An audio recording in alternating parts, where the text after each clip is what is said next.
And with that, I'm going to turn the mic over to Eric, who will introduce our panelists to get the ball rolling.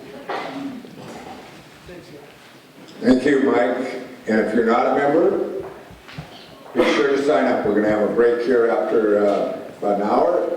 And the format is we're going to have lead off with stories from the panel after we fillet a fish. Or two. Are you ready to get slimy? I want to introduce the panel first. Immediately to my left is Dave Thomas, who will be filleting 2 rockfish tonight. And immediately to his left is Beth Short Rhodes, who will be telling stories about working on the slime line. And next to her is Linda Waller, who worked for a long time at Sitka Sound Seafoods. And next to her is Dave Newman, who has worked both at Sitka Sound and Seafood Producers Co-op. And next to Dave is Nathan Bernhardt, who has worked on the slime line. So please give our panelists a big welcome.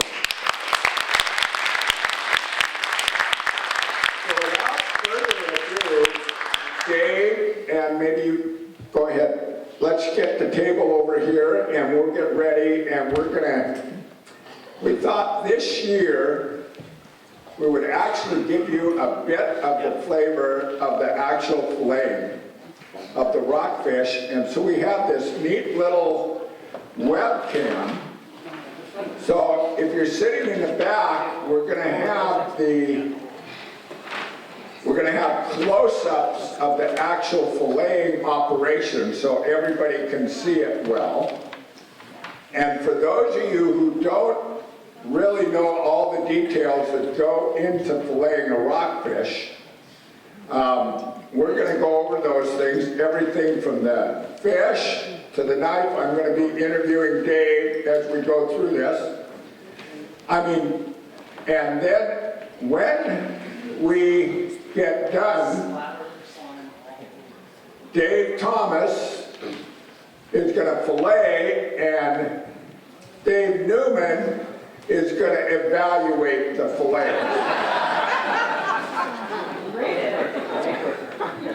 And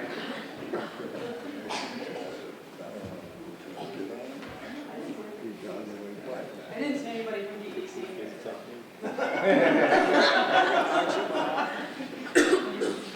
and then get your pocketbook, get your wallets ready, because then we are going to auction off the high quality black rockfish fillets. So what we're going to do, you might want to move over a little bit, Linda, because I'm going to stand right here by Dave. Of course, they turn the lights down to make it more challenging. So, Dave, tell me about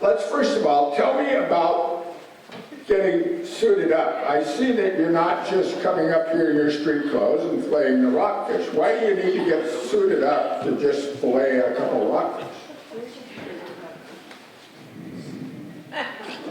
So, food safety is the utmost importance when filleting rockfish or processing any fish for that matter.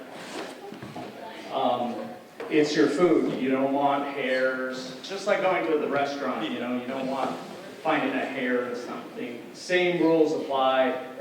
A lot more rules apply to the fish industry.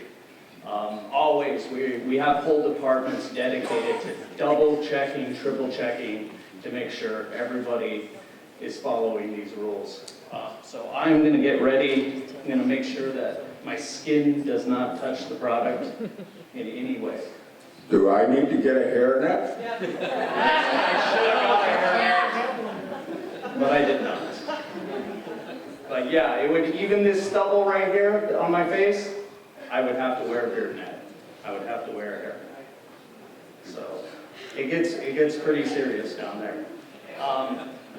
Going into certain rooms where we have the rockfish or we're processing them, you have to like dip your boots in sanitizer, you have to rinse your gear. When you leave that room, you have to do it all over again to prevent cross-contamination. Just so many rules.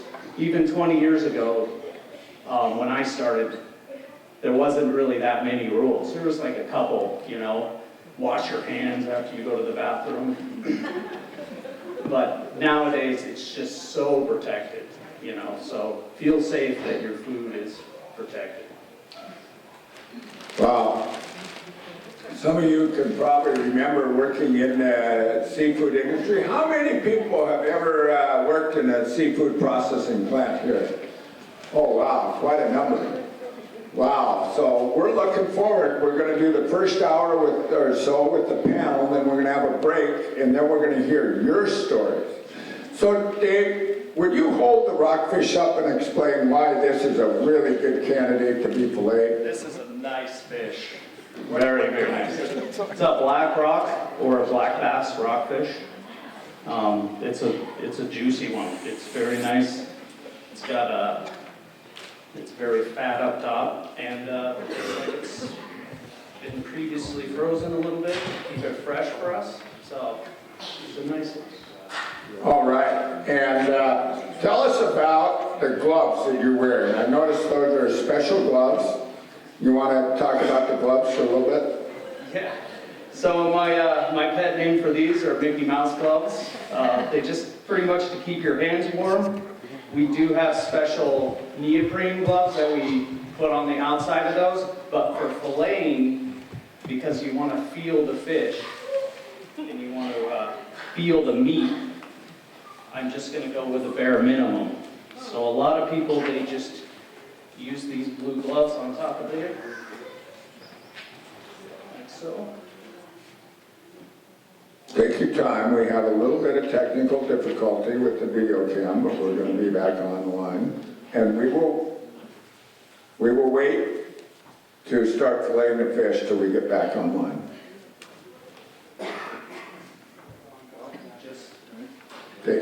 Just like work, I want to wait on them and not them wait on me. So. Okay. Well, tell us about the knife while we're getting that video cam set back up. Okay, this is just your standard fillet knife. This one is used more for salmon. It's just what I'm used to, so I'm going to use it. A lot of our filleters use a straight knife. They don't have the curve to it. I'm just used to this one, so I'm going to be using this one. What's the blade like? Is it kind of bendable or? Yeah, it is. All fillet knives have a little bit of a bend to it. I haven't seen one of those super bendy ones in a long time. Most people just go for these standard ones. Can you hold it up? Yeah. And just in case, I did get a smaller one, in case I have to go more detailed onto getting the fillet off of the fish. The edge on these is very important. So you can't just sharpen the knife the way you think you know how. I mean, we have stones and everything to keep the edge on these things really, really nice. So like, for example, one person will postpone his break for 15 minutes. So everybody will go on break, and that one guy will stay and sharpen all the knives. So when the rest of the crew comes back, everybody has a sharp knife.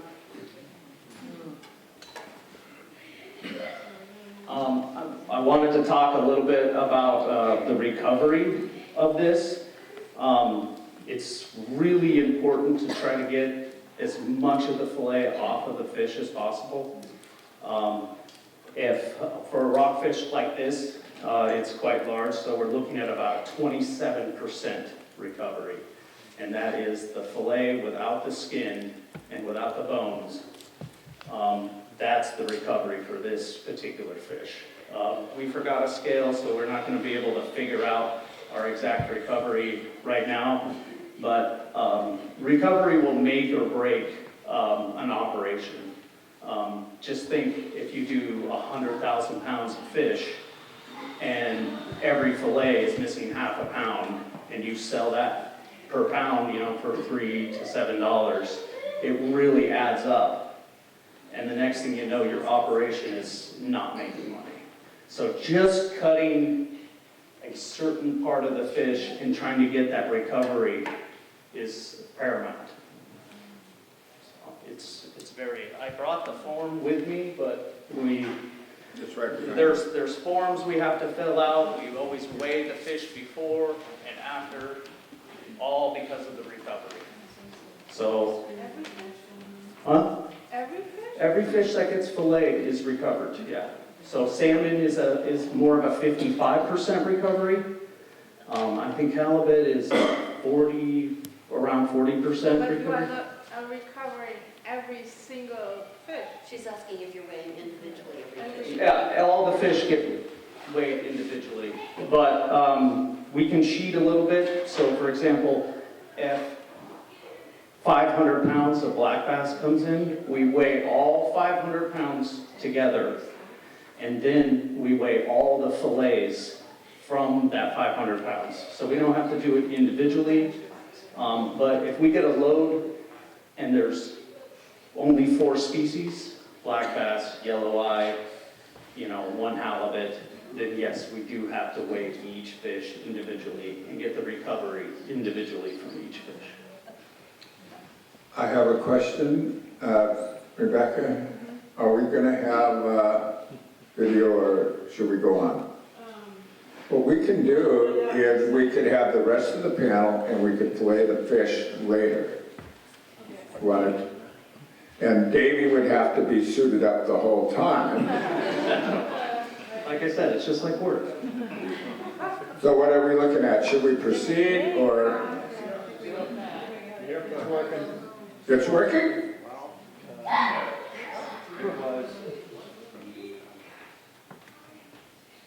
There we go. Turn it around. You know what we can do?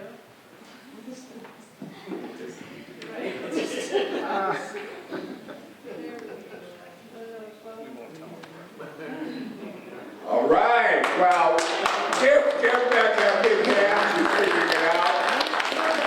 Okay, some of you may want to position why don't we move this over a little bit so we're right in the middle so more people can see.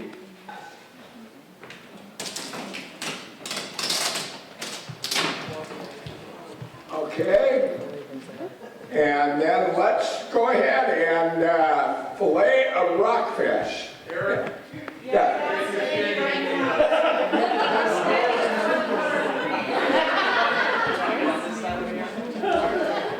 It's not the first time I've been called a better door than a window.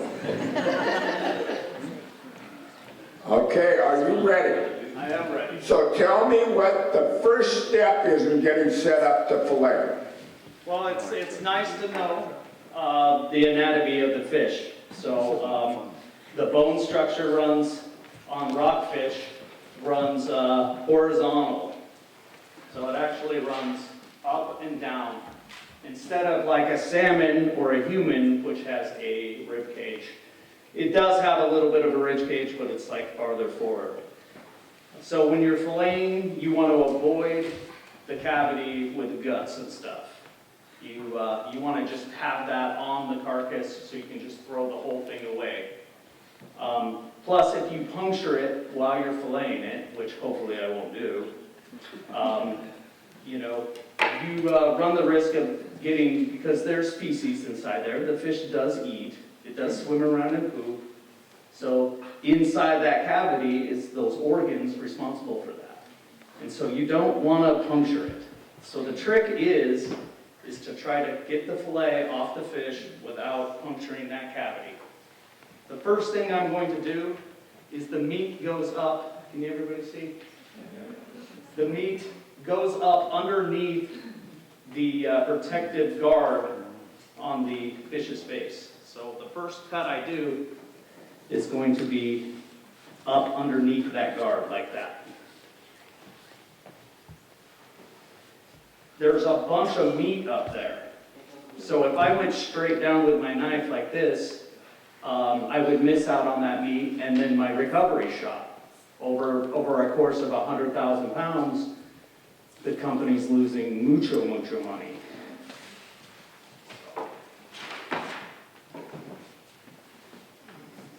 Okay, I'm doing my good side first.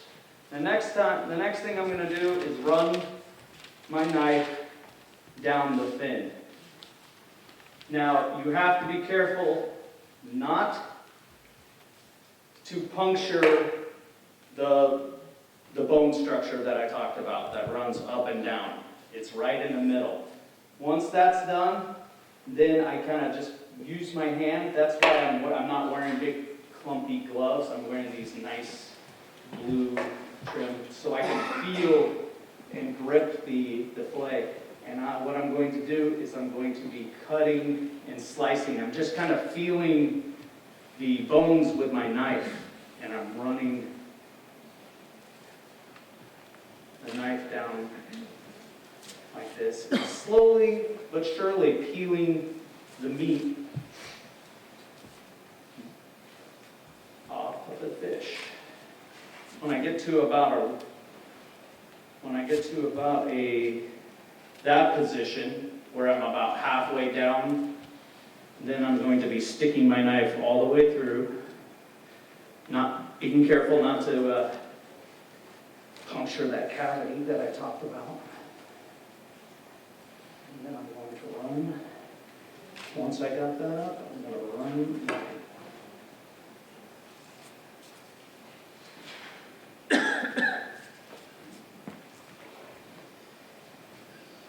Okay, so this is the critical part. I have separated the fillet from the fish. The only thing connecting the fillet to the fish is the rib bones. This is where the master filleter would get it off a little bit better. See how I missed some meat right there on that? And then you have a rockfish fillet, which we have a machine at Sitka Sound that we set this fillet on the machine, it runs down the belt, and it takes the skin right off for us. So we don't really have to deal with it. But you're going to show us how to do that. Yeah, I'm going to show you the trick. So, not going to worry about recovery now. I'm going to make a little handle for myself right here. And then I'm going to just kind of work the fillet back and forth. And then I'm going to fillet. Okay, Dave? Yes. Would you step up? Dave Newman, would you step up here, please? Well, I was talking half the time. I have actually seen it done faster, folks. But I have to admit, I was prepared to do the play-by-play, and didn't Dave do a great job of the play-by-play? Dave, what do you think about that fillet? It actually looks pretty good. Yeah. But it's good. Yeah, it wouldn't be done yet. You would send this to another person down the line, and they would trim off the heavy fat along the sides. And then there's these things called pin bones that run inside the fish, and we would get rid of those too, usually. Okay, what I'd like you all to think about is, why don't you fillet the Other side. other side while I auction off this fillet, and then we'll auction off the next one. Does that sound Should good? rinse it very well before we auction. How do we rinse it? I did bring a bucket. Somebody want to go get some water from the back, and we will rinse that. Well, is anybody interested in bidding on a rockfish fillet that you just saw that's primo quality? Nobody's interested in bidding? Okay, well then what we'll do is we'll donate it to the MC. fish tacos. Sure nobody wants to bid on this for fish tacos? $1. Okay, actually the bidding has begun. $5 from the back of the room. Do I hear 7? Do I hear 7? I hear 7. Remember, this is all going to go to a good cause. Do I hear 10? 10. Okay, I hear 10 here. Do I hear 12? I hear 12 right here. And do I hear 15? 12 going once. Do I hear 15? 20. 20. I hear 20 for this beautiful. Of course, I'm not going to touch it and contaminate it. This beautiful fillet. I hear 20. 20 going back here. 20 going once. 20 going twice. Sold for $20.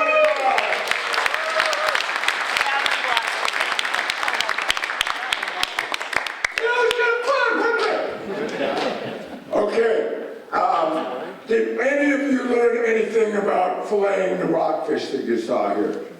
I have filleted dozens and dozens of rockfish to eat over the years, and I have to admit, I learned a lot more than, and I've seen it done. That was pretty cool, the play-by-play by Dave. And he's just finishing up the second one. And if you missed out on the first one, we're going to auction this off here, and then we're going to start on with the rest of the panel. And look at this. You can look through it. Look at that. Look at this big hand. Thank you. You can tell the bone structure. For those of you who haven't seen one, it does run a little bit horizontal, so it's nice and skinny. Makes it a little tricky to get the meat off. Okay, you're going to fillet this, you're going to skin this other half, so the person's going to get, who bids on this, is going to get a filleted rockfish. And Sarah, are you in the audience? You might think about bidding on this. Okay, we're going to start the bidding off at $10 for this second. Would you hold that up again? For the second piece of rockfish. Who's going to bid 10? I got 10 right here. 10 going once. I hadn't said the next number. What's the next number back there? 15. 15. 15. Do I hear 20? Do I hear 20? I hear 20 over here. Mike Clifford, chairman of the board, just bid $20. Oh, cool. Has anybody got 25? 25. $25. Whoa, valuable rockfish, super job. 25 going once. 25. Do I hear 30? 25 going twice. $25 sold.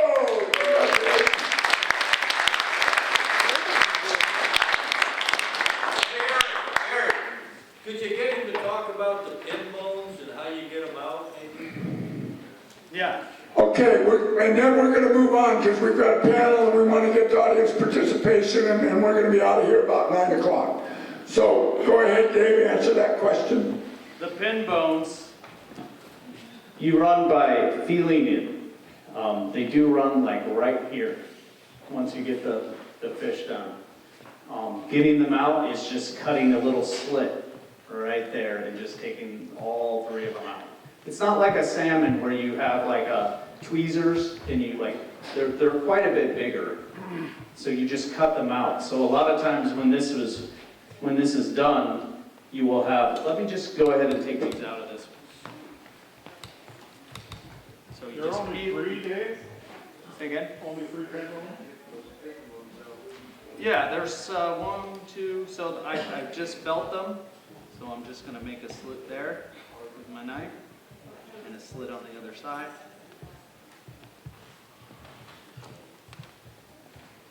And then once again, you want to get just enough to get the bones out. They're hard to see in the meat, but they're there. So is that a boneless, skinless fillet then? Right now, this one is boneless, correct? And that's yours. Well, I'll do it real quick. Okay, we're going to finish up the other one, then we're going to move on. How much time are you allowed when doing it commercially per fish?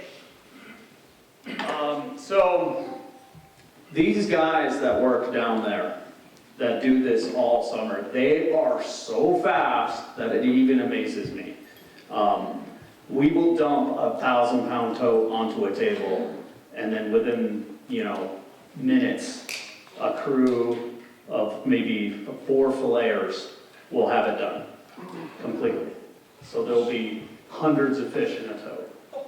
They get really, really fast and really good. We tried to get a couple of them to come and do this. They're a little shy, they didn't want to come, so I, of course, volunteered. Let's give Dave a big hand. What a job. And let's move this over, let's get the rest of our panel gathered, and we're going to hear some stories. But what the takeaway I get from this is how skilled these workers at our processing plants are, and we often don't see them doing their work, which are really works of art, until we're eating their product. Pretty amazing. Thank you, Dave. And let's get back to the panel here.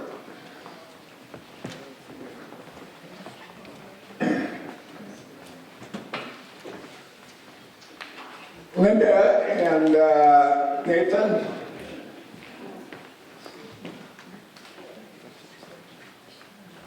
Want to come on up?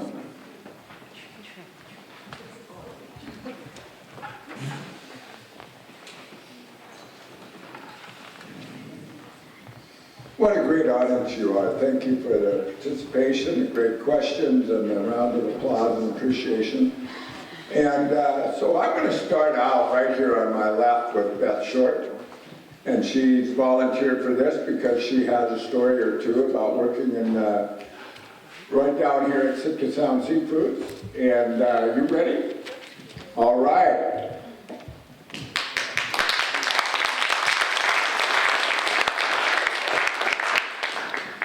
Well, I grew up in Anchorage, and so my first processing job was actually in Anchorage, in like Midtown. There was a facility there, and I lied to get the job because I was only 17, and back then, the thought of working in we called them all canneries, even though they didn't can. So, but it was kind of a cool thing to do, so I lied.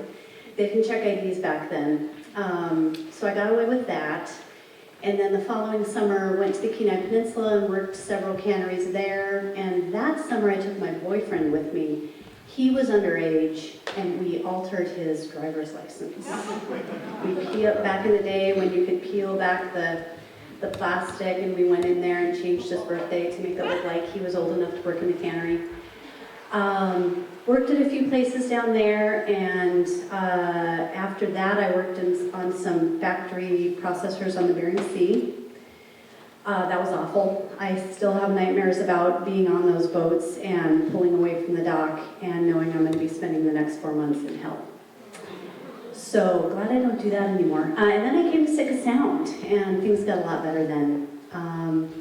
I worked with Dave and Linda there, and my job was to work in the egg room, rubbing the eggs out of the skeins and then later packing them into containers.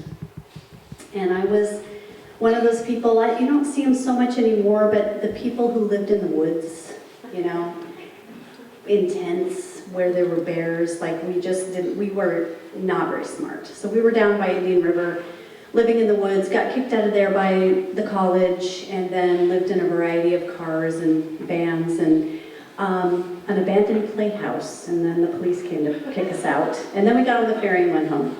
So I think I worked at Sitka Sound for about 3 summers, and all told, in all the processing jobs I've had, probably, I'd say it was at least 10 summers that I did that. So I'll pass it on to Linda and let her tell us about her.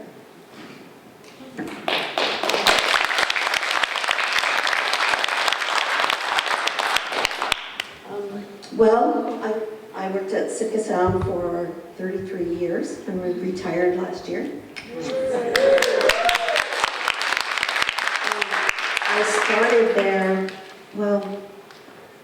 I guess I didn't start at Sitka Sound. I came up here and worked for Indian Health Service because I was a nurse. And then I went fishing with my boyfriend. So we bought fish, we tendered all around southeast, and then we started tendering for, well, we were fishing, and we came in to unload, and Lori Grant came out and asked us if we could pick up some from the scows because they're tendered the St. Louis area, just hit rock. So that's how we kind of got started working, buying fish for Sitka Sound. Yeah, we did the scows and the boats, and then we went fishing again, and then they called us and said there's a bunch of boats up at Yakutat, can you run up and buy their fish? And so that's kind of how we got into it. And then I bought on scows. I bought on a little dock scow at the dock at Sitka Sound, and then they asked me to be the QA, the quality assurance person on the dock, so I did that, and that's what I was doing when Beth was working in the egg room. So I did that for several years, and then I think I was the only person who had a computer at home when they started using computers in the office. And so I got to be the IT person by default. So I did that for, I don't know, 10 years or so. So that's my career.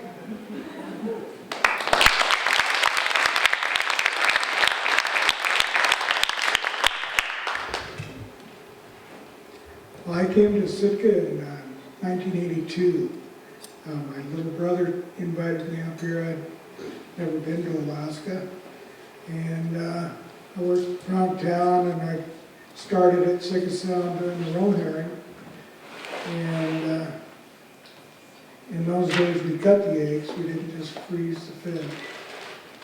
And I'd never been awake so many hours in a row, except for back in the days when it involved a party and a beer.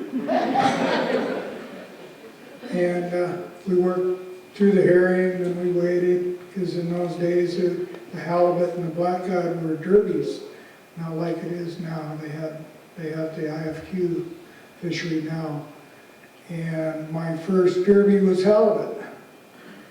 And those were really long hours. We took part of the fish house, we put up bin boards, we put fish screen on the floor, and we layerized fish in the fish house just like it was a big boat. We do 10,000, 20,000 pounds in one area and set up more pellets and do another one. And I just worked so many hours, and there was a time where Pat McGuire was the supervisor, and I was too tired, I couldn't get up. And he's yelling at me to get off the fish. We still got more fish to do, you gotta do it, you gotta get up. And I couldn't get up, I couldn't get up. Then I woke up, and oh God, it's my pillow. I still have 2 hours to sleep. I was so happy. We did a lot of hours back in those days, but there were people that I worked with that really made it so I could do it. There were people like Frankie Kristovich, Gene Haddon, Mary Durgan. Pat McGuire was a great boss. I don't think if those guys weren't there, I probably wouldn't have stuck it out as much as I did. I worked there at Sitka Sound until '98, and then I went down to SPC, or Seafood Producers, and I'm still hurting myself every day. But I couldn't think of anything I'd rather do, because I get to stay in Sitka. I get to stay up here. You know, this is a great place to raise my family and now my grandkids. I really love it here. So.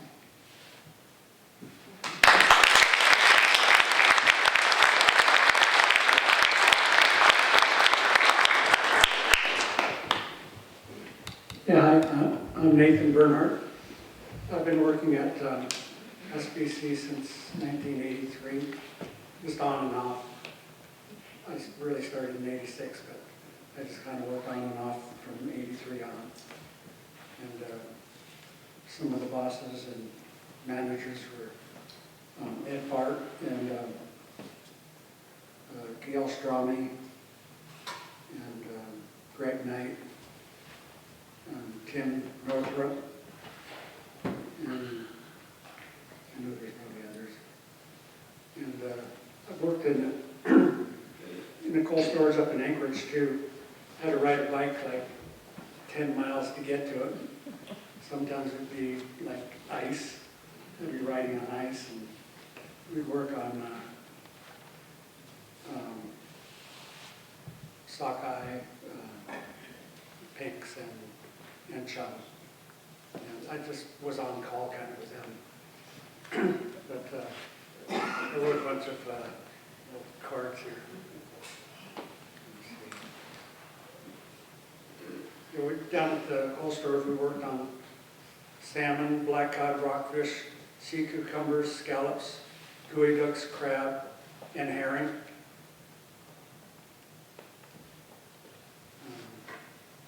Let's see. Can't even read my writing.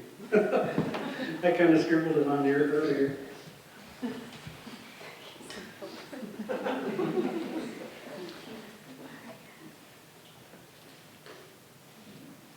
We dumped the salmon on the main line, had them, put them on the conveyor belt down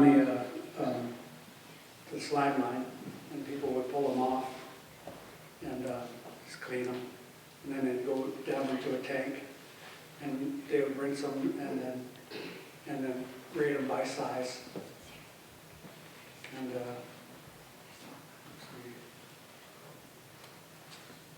And when we used to clean some of the salmon and had them, back in the day, the salmon were so big, they were like 20 to 50 pounds. When they were laying on their sides, the salmon you see now are like this, when they lay on their sides. You know, they get big, but back then, they were all, not all, but, you know, they were small to big. A lot of them were big. You put them down the line and they'd be laying on their sides, it'd be about this high. And you'd see some of the little ladies trying to pull them off in front of them, and some of them could they'd barely be up on the table because they're so small. They'd be standing on stools, but they would barely be able to pull them on. I just like the halibut too. The halibut, they would need help pulling the halibut in front of them because the halibut were so big. And then just like the king salmon, the halibut were way bigger back then too. They're still big now, but they just seem way bigger back then.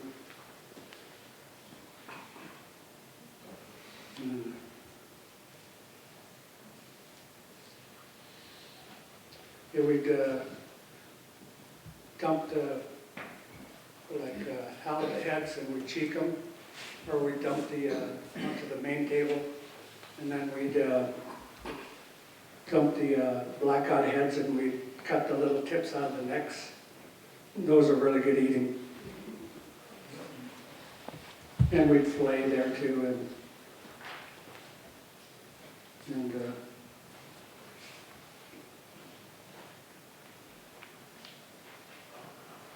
one year, somebody was feeding one of the fishermen were feeding a sea lion, and she kept putting a rockfish over the side of the boat, and she dropped it when the sea lion jumped up. And then she got talking to somebody, and she was looking the other way, and this sea lion came up and took it right out of her hand. This is one of the stories.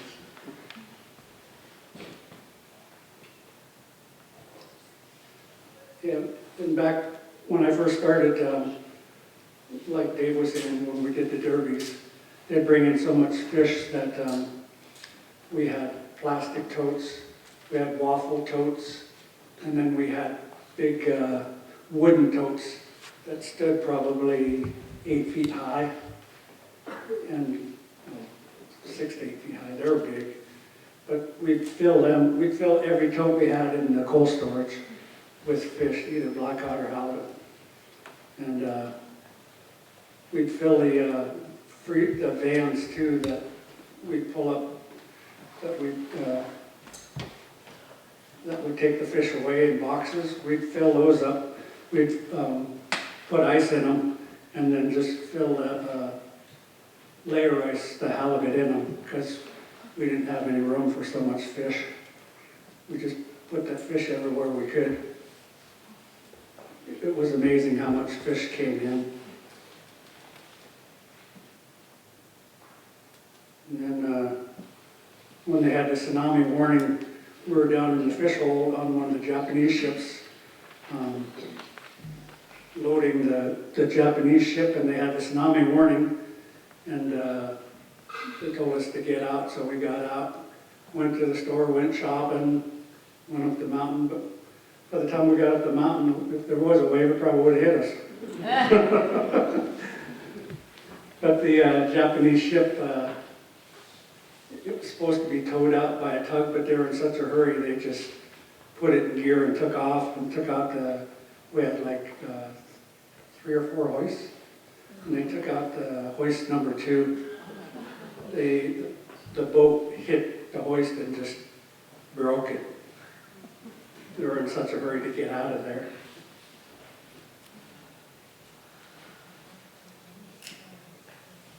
And one year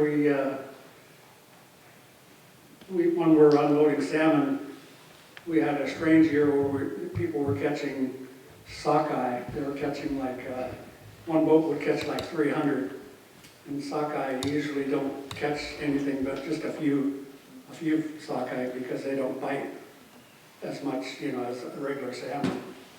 So that year we had a bunch of boats that were bringing in a lot of sockeye. For some reason, the sockeye were biting. And then there was another boat that came in. Some of these boats, I just forget names and boats, but one guy brought in like 300 kings, and they were all 20 to 50 pounds. He didn't hardly have any small fish. They were huge, every one of them. And then we used to unload like big halibut schooners like the Lindy, the Republic, and some other ones. And like the Lindy would come in with 100,000 pounds of black or halibut. And day shift would work on it. Day shift would leave and night shift would finish it. It would take all day and all night to unload it. That's how much fish they had. And then it's just I just wrote down a bunch of stories. One year, one of the seaplanes ran into the buoy right out in front of the cold storage. It hit it, and the propeller just went and stopped. I don't know how he missed that. And when you walked into the cold storage, when they had different halibut, black cod, or salmon, you could just smell the fish. The different, they all had the different smells to them. I want to mention that because that's part of the business, isn't it? The smell in the processing plant. And it's not all bad. I mean, but every species of salmon has a distinct smell. Those of us who troll king salmon, as soon as you put that king salmon on the deck, you know it because it smells like money. But pink salmon, the littlest salmon of all, have the biggest smell. Would you agree? Yeah. And that's one of the things that you learn when you're working in the plants and stuff is, do they sell nose plugs? No. Anyway, back to you, Nathan. Okay. And we used to unload a boat called the Rush. It came in with scallops. I think he was from the East Coast, I think. Kodiak? Oh, yeah. Eastern, he's from New Bedford, Mass. Yeah. Yeah, we used to unload them and he'd bring scallops. Yeah. Yeah, it was we did that for a few years. That was pretty neat. They'd bring big bags of them, and then we'd weigh them and rack them. That was pretty interesting. I used to work with Gila Gruder? Yeah, Gruder. And Sherry Aiken and Nadia Lowdy.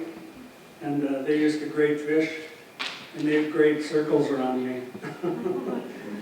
I learned a little bit from them, but I learned a lot from Ray Morg. He worked on, I guess he helped build the SBC, but he was like my mentor.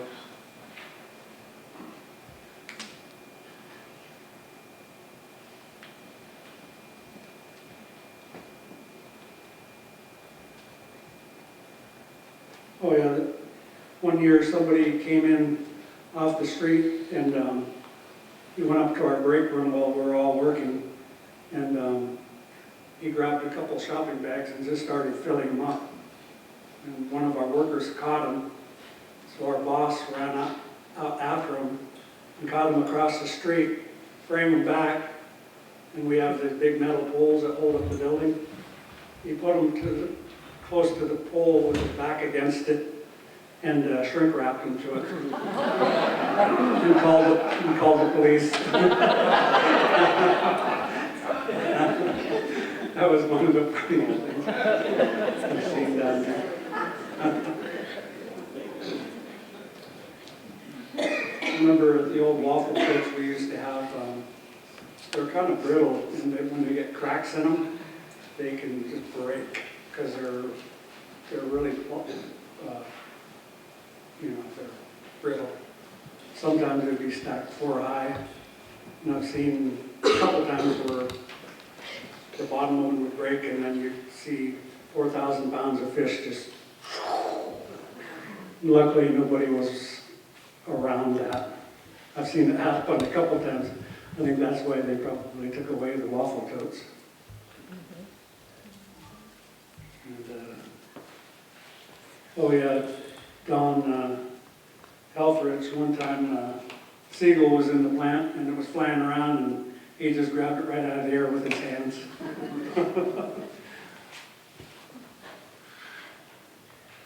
At the end of the season, we'd grab people and throw them in our little cleaning tank and clean the fish in. We'd fill it full of ice and we'd throw them in there. Just kind of tradition.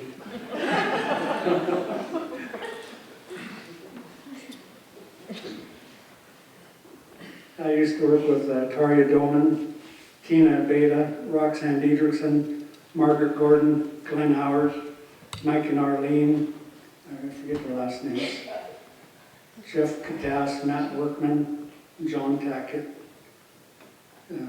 Those are just a few of the people I've worked with, and there's some here that I've worked with too. I remember one year one of the engineers, he went to the P-Bar and he won $10,000 from that drawing. And then another guy, Mark Boyd, he used to work down on the fish floor, and he went down and he had 2 tickets, and the first half went by, and the second half he still had 2 tickets.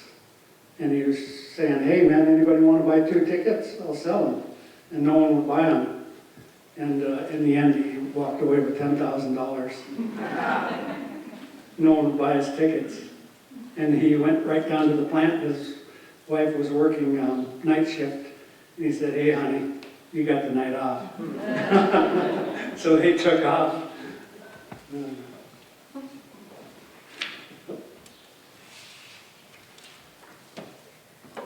When I was a kid at the old cold storage, I used to go down there and find like pocket knives on the bull rail. And I would ask them if I can go in there and cheat the halibut heads. They used to just put it on a barge, I guess, and take it out in front of the causeway and dump it. You know, they used to just throw the heads away. So when I was a kid, I used to cut them with a pocket knife and sell them door to door a few times. I did that with herring too. I used to just catch herring and sell them. I just did that a few times.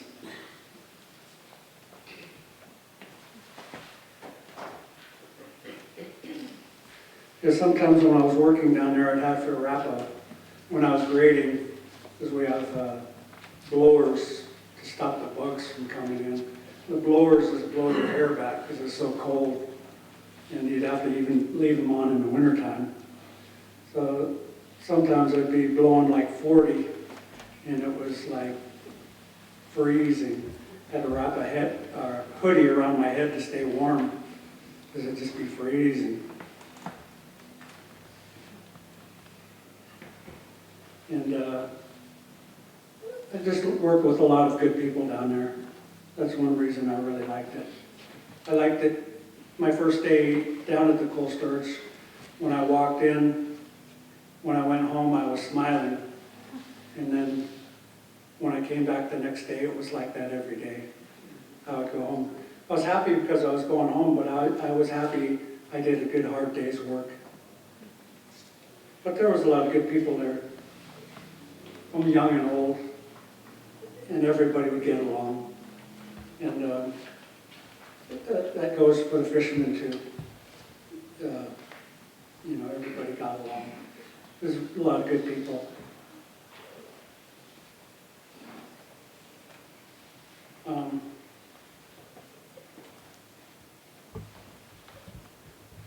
I was on the fish line one day, and I knew Mark Morley. He's the one that passed away in the LeConte when he went out to get the rockfish. I talked to him a few times, and he came to talk to me one time. I was cleaning the middle of the line, and then someone told him that he had to leave because he wasn't supposed to be there. And that's the last time I saw him. I wanted to talk to him, but I didn't get a chance. And after that, he was lost at sea. That's just like I know a few other boats. I know there's been a lot of them.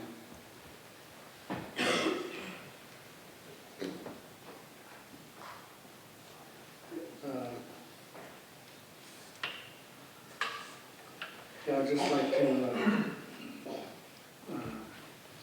maybe have a moment of silence for all the people that we've lost at sea.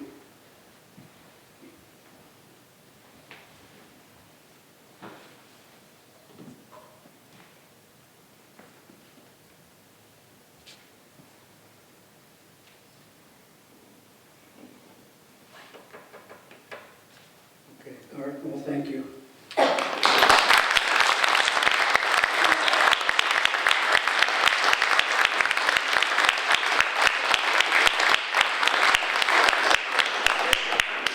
Go ahead, yeah. Want to pass the mic down, or do you have a final word? My grandson just wanted to say hi. My grandson wanted to say hi. His name's Aiden. Hi.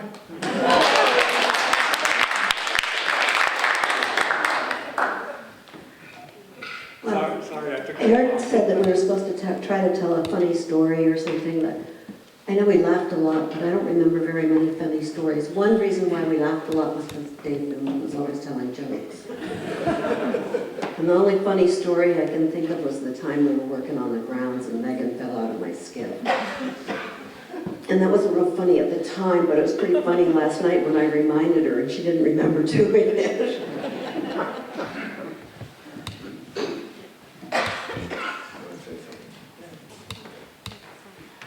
Yeah, hi, Dave here. I've worked at Sitka Sound for 19 years. I worked with fish for 2 years on top of that at a charter place on the island called Alaska Bounty Seafoods, if anybody remembers that little place over there. It's nice. My parents met at Sitka Sound. So, yeah, Sitka Sound baby. I swore that I was never going to work there. I was just like, parents met there, I wasn't going to work with fish. So I stayed away from there. And then finally, when I graduated from high school, I was working at Sitka Sound, or excuse me, Alaska Bounty. And then I was walking home, and I was filleting fish at the time, and I was making really good money for my age. And my friend picked me up in the truck. And I was like, hey, I just got paid. He's like, me too. And I was only working 25 hours, I think, a week at the charter place. And my friend was working like 100+ hours a week at Sitka Sound. And we compared checks, and he had an extra 0 on his. So I quit my job there, and I moved over to Sitka Sound. And I worked tanner crab just right around this time of year. And one of the first things they did was they threw me in a giant tanner crab tender with walls of crab higher than my head. And I too left that night tired, but just with the biggest smile on my face. And it was just, I was addicted. It wasn't boring, it was exciting. And you get to work with all sorts of different people. I think that's the best skill that I've developed working in a fish plant is just being able to talk with all sorts of different kinds of people that I would never normally hang out with or talk to, and it's been nothing but a positive. So I really enjoy the job. Oh, and I get to work with the best public ever, and that is fishermen. And they got cool boats, and they're always great to work with. Some people have to deal with rude customers, but my customers are grade A even when they are rude. And I couldn't imagine. I feel blessed to be working. So who's the most important person in that way? That would be my wife. I did meet my wife down at Sitka Sound. So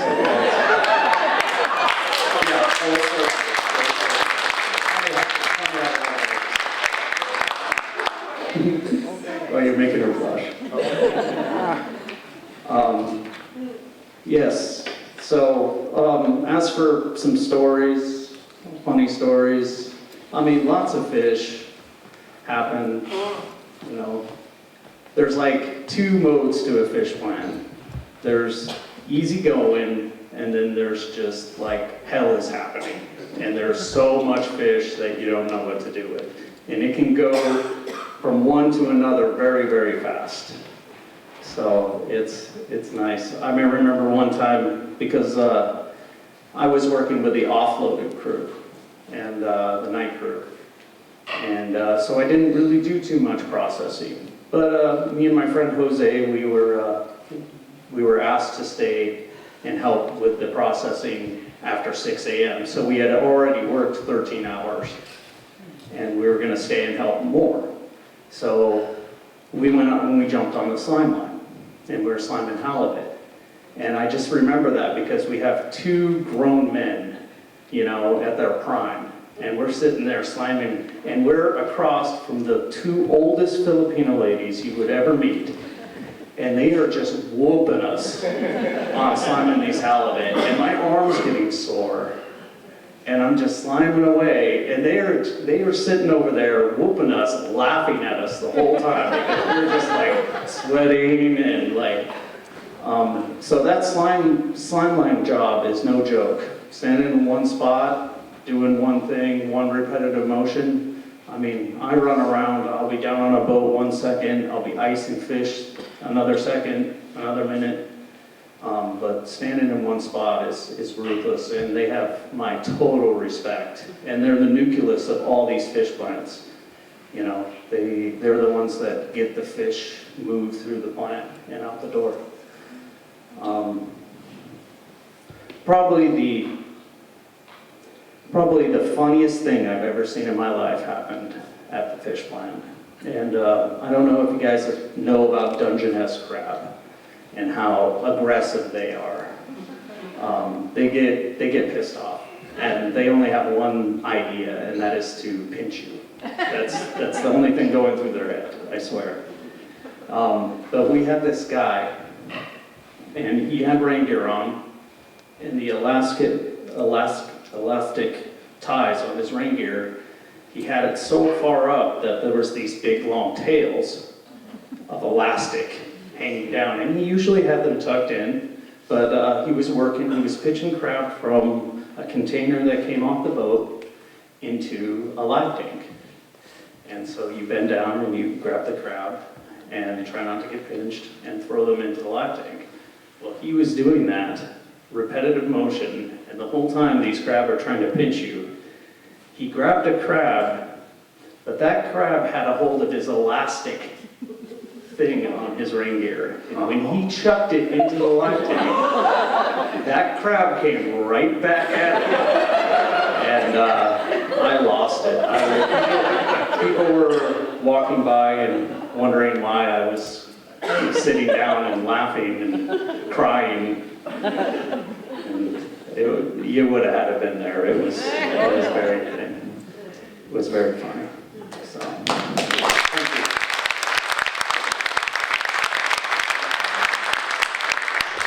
Let's take about a 10-minute or so break, and then we'll come back and we'll have audience participation. Thank you. Let's give a big hand for the whole.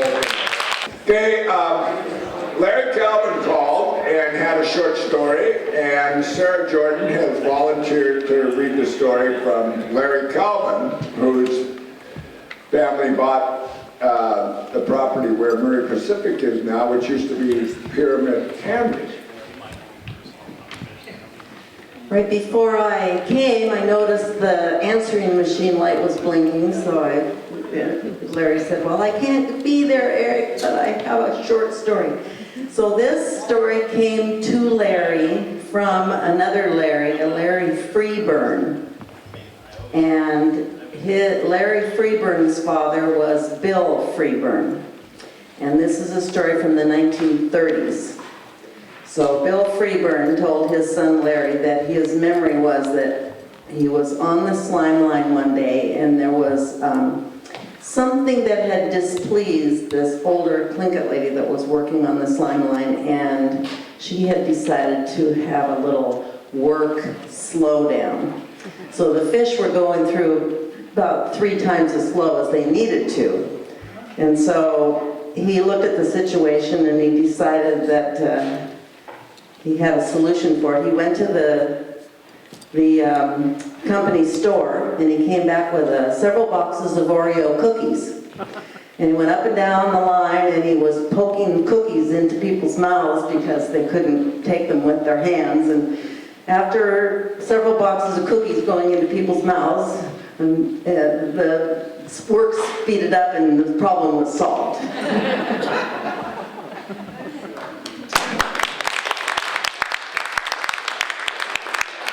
So Sarah was just here, so I have a story on Sarah. So I'm unloading at Sitka Sound when we started fishing around chums, and we were starting to catch some pretty significant volumes, and we'd gone to brailer bags, which most of the fleet didn't have then yet, slush tanks and brailer bags, and my 2 boys and Sarah were fishing with me, and we'd come in, and I'd go up. In those days, they graded all the dogs, so it really paid to have somebody up there watching.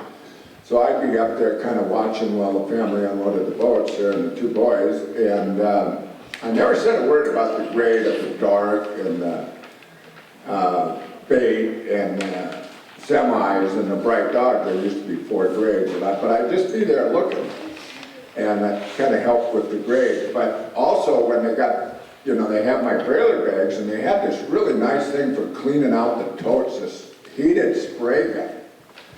And I'm looking over at that, and the Filipino guys that ran that would take breaks every once in a while. I'd go over there and I'd just clean my brailer bags. Wow, that was working good. So I got kind of in the habit of cleaning the brailer bags, and then also when we'd get some rockfish, I'd kind of share them with the crew up there every once in a while. So I had a pretty good deal. They were eager to loan me the wand.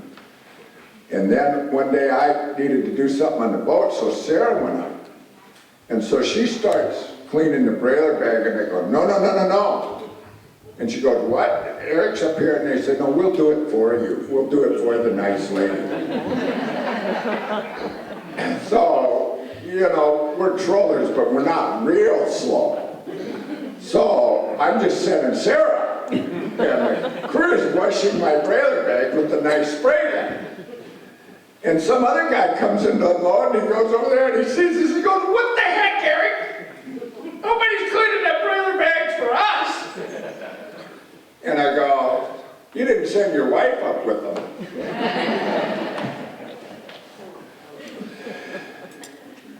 Your guy's story's got a lot more laughs than clapping. Now's the time for you to come up with your favorite story.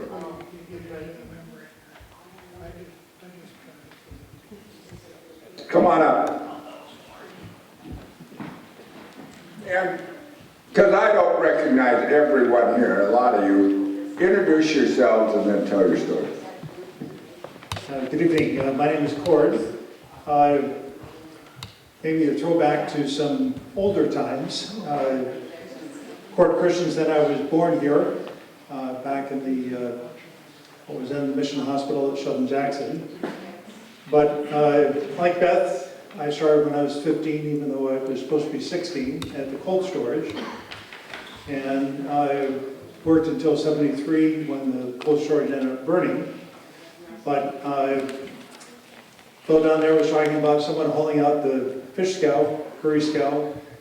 That was probably me. You take a boat, skiff underneath the float, hopefully in between breaks so it wasn't raining water and slime through the deck boards that were in the cold storage. Hook onto this barge that was 10 feet wide, 20 feet long, had some big barn doors on the back that opened up, and you would kind of tow it out between the piling, the cold storage with the ice house, stuck out into the harbor further than what is now Petro Marine's dock. It was Chevron in those days, where the, what is it, Totem Square Hotel is now. That was the old cold storage site. And the end of the fish, or the end of the ice house was further out in the triangle than the outside part of A&D float. It was really quite far into the channel. And we towed out past Aleutsky and then kind of opened the doors somewhere off the end of the runway, hopefully with the tide going out, but you had a big flock of seagulls sometimes making deposits on you as you were towing it out. Fishermen liked it because there were lots of crab there. But usually when we were busy, you might go 2 days, possibly 3 days before having to haul it out again. If you're really busy, sometimes twice in one day if you're flaying halibut and getting salmon at the same time. Also, I think probably some of you know Tim Northrup. He was out of diapers, I think, in junior high when I first met him. He has two older brothers, Mike Northrup and Dave Northrup, who worked with me. Well, Mike Northrup started working 2 days after the cold storage burned. He and my brother had kayaked up from Seattle, and we were on tennis for a while, took over the cold storage at Craig and finished processing that summer, as well as with our tender fleet that was both between Craig and Pelican. And then the following summer, next couple of summers was in Kodiak, where both Dave and Mike Northrup worked with some other friends. But what I was going to say also is that you know, this was back in the day before the airport was there, so I'm flying by PBY. There was no bridge. I think the bridge opened maybe in 71, might have been 70, but I think it was 71. But the airport was built, and I think the first jet took off in 67. So it was the early stages of flying fresh fish south. Other than that, it was all cold storage. So when the cold storage burned, there was about 2.5 million pounds of frozen fish that went up in smoke when it went. And even the fish that we flew out, sometimes we would load it also on my skiff and take it across to Japonski Island because there was no bridge, and then from there they would unload it. But it was a very, very different time. We put up fish for the co-op because the co-op didn't have a plant here at the time, so we did it on a cent per pound basis. We also did a lot of mild cure, where you would take king salmon, fillet them very carefully, scrape out all the blood out of the bellies, and then put them in big wooden tierces that weighed 750 pounds apiece. And you would put them skin to skin, belly to belly, layer of salt in between.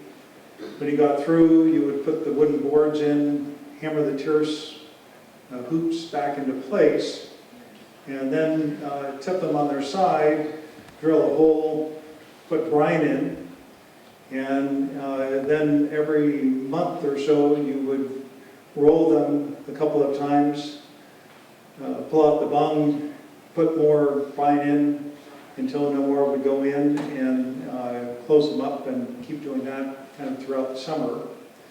I think when the cold storage burned, we had 70 plus of these tierces that went up in flames as well. So it was quite something. When the cold storage burned, there were, the cold storage at the time was the main grocery store. It probably sold 60-70% of all the groceries in town. Part of it was that all the logging camps would send their tugs in, and we would load groceries on them, and then they would take them out.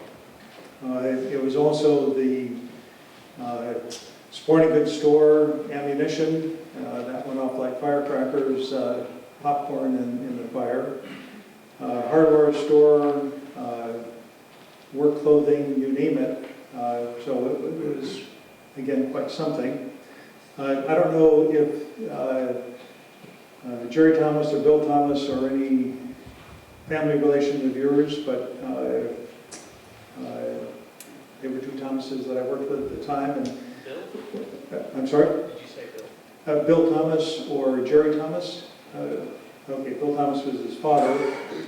And There's a couple of Thomas fans. When I was 15, what it sounded to me was Bill Thomas at the time was maybe about this tall, and I think about as wide, and he was in his 70s. And these tierces weighed 750 pounds, and what you learn working in a cold storage and fish house is how to use your body to lift and do things. But as a snotty-nosed 15-year-old kid, I couldn't budge these tierces. And Bill would take a hook that had a handle on it and stick it in, and he'd go, and he'd just wall it right on its side. And it took me 2 or 3 years, and Bill didn't talk a whole lot, and he wouldn't talk to you at all the first year because you were just here today, gone tomorrow. But by the second or third year, he would begin to talk to me on different things and tell me different things and how you can look at a fish and tell whether it's male or female and other things. But anyway, lots and lots of stories, but thought I would just share those and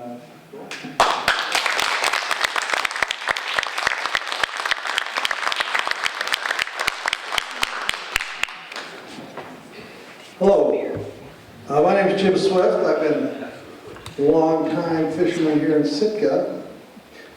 And me and my brother, Mike, there's a few people here that knew my brother Mike, but me and Mike had this rotten old tugboat called the Salty. And it was 55 foot long. It was just a horrible old tugboat. It was rotten as could be. That's not true. That was a wonderful boat. When I want your opinion, I'll ask. When you're wrong, I'll tell you. I might have to repeat the limerick that was in the bathroom at the Pioneer Bar if you don't shut up, Jay. But, maybe that I remember that. But it was this old tugboat, and my parents kind of helped us finance it, and they were very excited about us having this tugboat. And we said, okay, you come on up, and we'll take you up to Glacier Bay in this tugboat. And we were long lining at the time. And so we did. So they showed up, and they couldn't believe it. And we headed up to up Chatham Straits, and we set some gear in icy straits there, actually. And lost a bunch of gear, of course. But anyway, we had to go into Hoona there, and of course we had this pretty funky setup. And you know, the shift on deck, you had to disconnect it, and then you had to, you know, and you had to connect it up. When you haul gear again, you had to connect the gear shift up. And so, you know, with having my parents and my little brother on board, and things got very confusing, it got all screwed up. And so we pull into Hoona, and you know, the Salty was built in 1923, I think. And so we're going to go pull up to the cold storage dock there, and so. You know, we get all set, get our lines out and everything, we're pulling up to the dock, and somebody forgot to switch the shifter, you know? And so it was in gear, and there was no way you were going to get it in reverse. And but sometimes it was a little slow going into reverse, so you'd goose it, and then it'd go into reverse, you know? So we're pulling onto this dock in Hoona, I think it was the Crab Cannery, and but anyway, there was no reverse coming, and this was a, you know, solid wood 55-foot tugboat, and we hit the piling dead on there at the dock there, and we were going a couple knots anyway, and we hit it so hard that all the processing people came running out of the processing building, and they thought it was a big earthquake, you know, but it was just us. And amazingly, we didn't sink the boat right there. But my mother went down in the pilot house, and all the dishes from the counter ended up in a big pile on top of her. So the next time we were pulling up to a dock, of course, my mother's out there going, "Did you change the shifter?" You know? But they remembered us in Hoona, I'm afraid.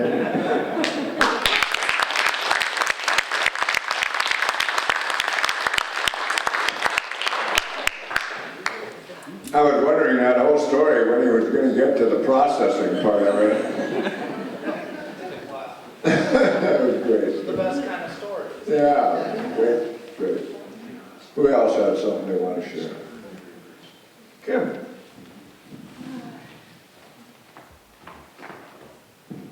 Well, I've been thinking about Eric, and it's looking for funny stories.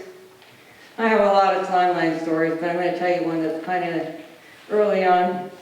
I actually was working for the Department of Fish and Game, and they were sending me down to Craig to go to retain, basically look for tagged salmon and retrieve the tags, and then keep all the data. Well, I found out right off the bat that the only way I was going to get a chance to even look at the salmon was to help on the slime line.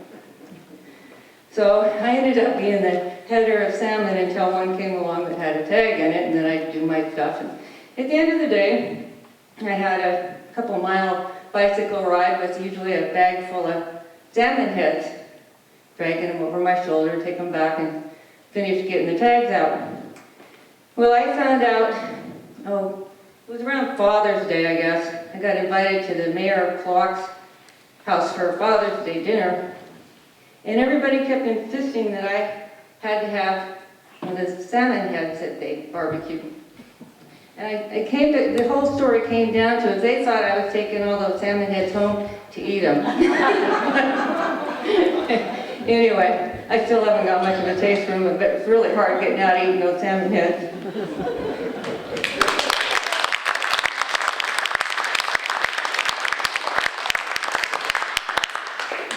Who's next?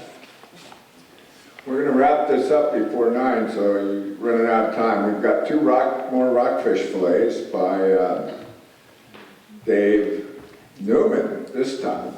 So, anybody else got another story we want to share before we auction off the rockfish fillets? Yeah, I see a lot of people out there that have a lot more experience in the fisheries than I do. I know they got stories. Well, we're doing processing and slime line stories tonight. Well, I don't have a slime line story, but introduce yourself. My name is Victor Locke. My parents built Kodiak Fish Company. My brothers used to tease me I was born in a fish hole. And I think my funniest story is my nephew does a set net in Kodiak. And I retired from the Navy in 2000 and was taking it easy and decided to do a year set netting with him. I've done every fishery. Now I just came back from Argentina. I did a swordfish this year. So I was working on a skiff and they're working these big nets, these set nets, and I guess my nephews thought it would be funny when they dropped that boat, that skiff in reserve. Somehow they got a hook around my oil skins in that net. And when they pulled that boat away from that net, I was bungee to that net with my blood.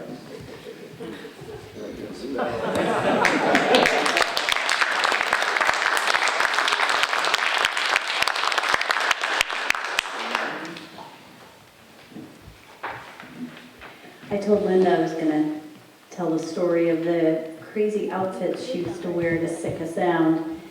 If I remember correctly, it was like fishnet stockings with cut-off jeans. That was kind of your everyday outfit with extra tufts. And so I guess those of you who know her may not be surprised. But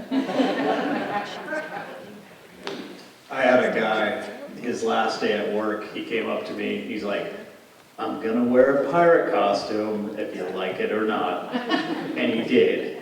And it was great. All the fishermen loved it. We got to see him that day. So costumes, last day of work, kind of go hand in hand, or any day of work actually, according to Linda. Well, it's good to be dressed in bright colors and stuff so that the forklift drivers don't get. Oh yeah, absolutely. So we're going to close up and then we're going to auction off those fish. If somebody wants to hold them up for us in a little bit. But I got an ice chute story.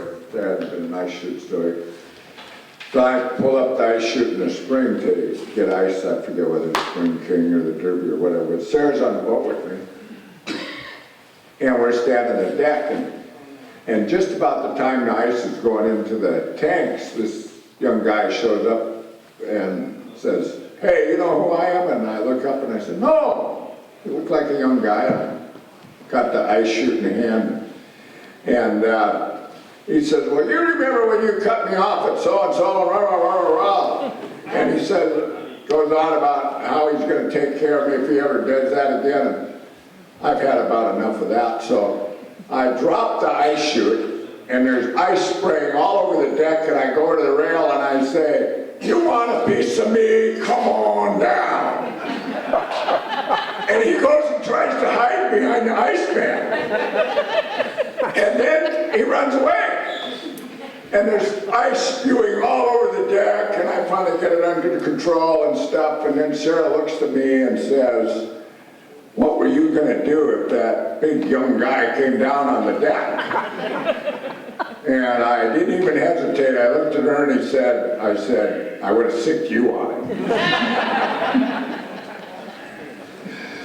Oh my gosh. Anyway, are we ready? Are we ready to auction off these fillets?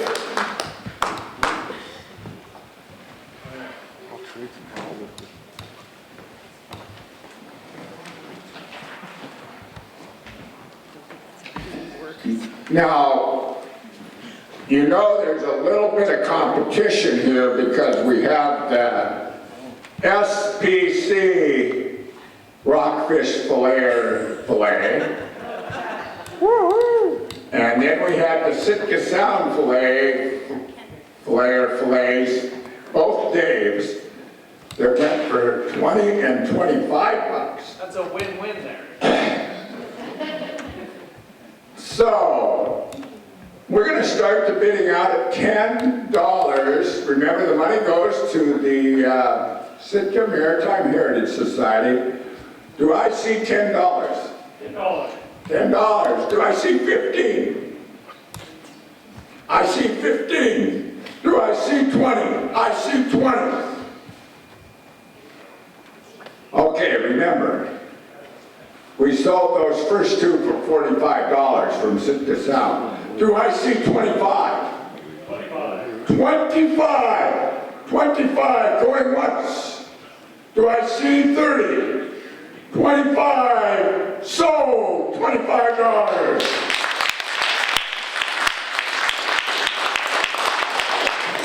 Okay, I have one more. Sarah, have you got your checkbook? This looks so good. Do you know that rockfish are the fattest of the rockfish, other than the big demersal shelf, but of the beach rockfish bass? They have the highest fat content. They are, some people think they are, of the shallow rockfishes, they are the best. And I happen to be in that crowd. So we're going to start this bidding off at $15. Do I hear 15? 15. 20. Do I see 20? 20. Wait a minute. You cannot bid against yourself. Do I see 20? I see 20. Do I see 25? I see 25. 30. Yes, I see 30. Going once, going twice. So, good enough.